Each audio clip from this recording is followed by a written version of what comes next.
क्या आपने कभी सोचा है कि एक ऐसी कौम जो आसमान को छूते हुए महलात बनाती थी, जिसकी ताकत बेमिसाल थी, वो महज एक हवा के झोंके से कैसे नेस्तो नाबूद हो गई? कौमे आद, एक ऐसा नाम जिसे कुरान पाक ने बार बार जिक्र किया, एक ऐसी तबाही जो 8 दिन और 7 रातों तक जारी रही।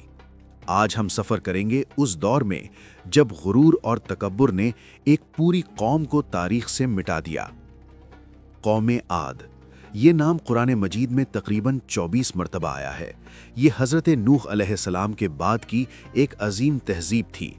अरब की सरजमीन पर यमन और हजरमूत के इलाकों में इरम नामी शहर में ये कौम आबाद थी।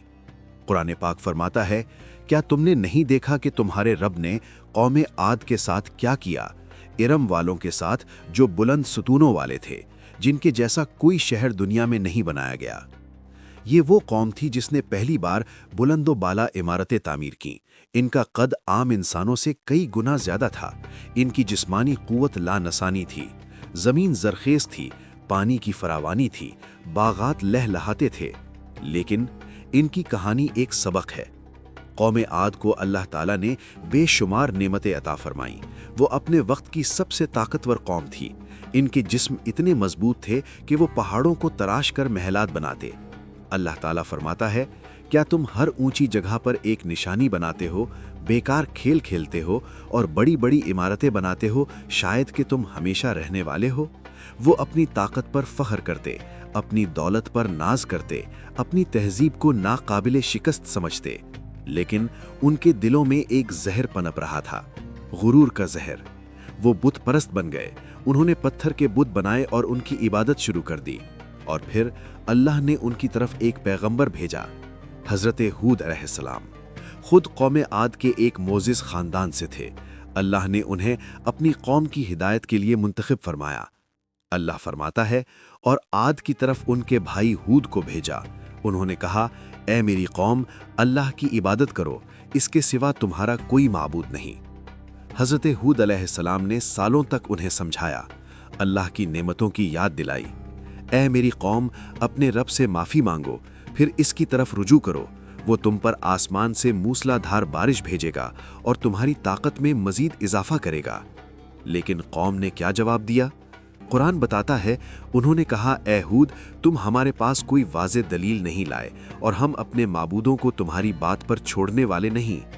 और फिर उन्होंने वो जुमला कहा जो उनकी तबाही का ऐलान बन गया। कौमे आद ने कहा, हमसे ज्यादा ताकतवर कौन है? अल्लाह ने जवाब दिया, क्या उन्होंने नहीं देखा कि अल्लाह जिसने उन्हें पैदा किया वो उनसे ज्यादा ताकतवर है? अल्लाह ने पहले उन्हें आजमाया, बारिश रुक गई, महीने गुजरे, फिर साल गुजरे, जमीन खुश्क होने लगी, फसलें सूखने लगीं। हजरत हूद अलैहिस्सलाम ने फिर कहा, अल्लाह से तौबा करो, वो तुम पर बारिश बरसाएगा। लेकिन सरदारों ने कहा, हम तो यही कहते हैं कि हमारे माबूदों में से किसी ने तुझे बुरी बीमारी में मुब्तला कर दिया है। और फिर एक दिन उफुक पर बादल नजर आए। कौमे आद खुश हुई, देखो बादल आ गए, बारिश होने वाली है। लेकिन ये बादल रहमत के नहीं थे। कुरान पाक फरमाता है, फिर जब उन्होंने इसे एक बादल की शक्ल में देखा, कहने लगे, ये बादल है जो हम पर बारिश बरसाने वाला है। नहीं, बल्कि ये वही चीज है जिसकी तुम जल्दी कर रहे थे। ये है एक आंधी जिसमें दर्दनाक अजाब है। वो सियाह बादल कहर के बादल थे। उनमें से एक ठंडी तेज तूफानी हवा निकली। अल्लाह फरमाता है, वो हर चीज को अपने रब के हुक्म से तबाह कर देती थी। ये अजाब 8 दिन और 7 रातों तक जारी रहा। अल्लाह फरमाता है, और रहे आद तो वो तेज और सख्त आंधी से हलाक किए गए, जिसे अल्लाह ने उन पर मुसलसल 7 रात और 8 दिन मुसल्लत कर दिया। तो तू देखता कि वो लोग उसमें इस तरह गिरे पड़े हैं जैसे खजूर के खोखले तने। वो कौम जो कहती थी हमसे ज्यादा ताकतवर कौन है, आज रेत में दफन थी। लेकिन एक ग्रुह महफूज रहा, हजरत हूद अलैहिस्सलाम और मोमिनीन। कुरान फरमाता है, और हमने हूद को और उन लोगों को जो उनके साथ ईमान लाए थे अपनी रहमत से बचा लिया। कौमे आद की कहानी महज एक कदीम वाकया नहीं, ये एक आईना है, एक सबक है। अब इस वीडियो को लाइक करो, शेयर करो और कमेंट करो कि नेक्स्ट वीडियो किस टॉपिक पर चाहिए, और सब्सक्राइब करना मत भूलना। اللہ حافظ.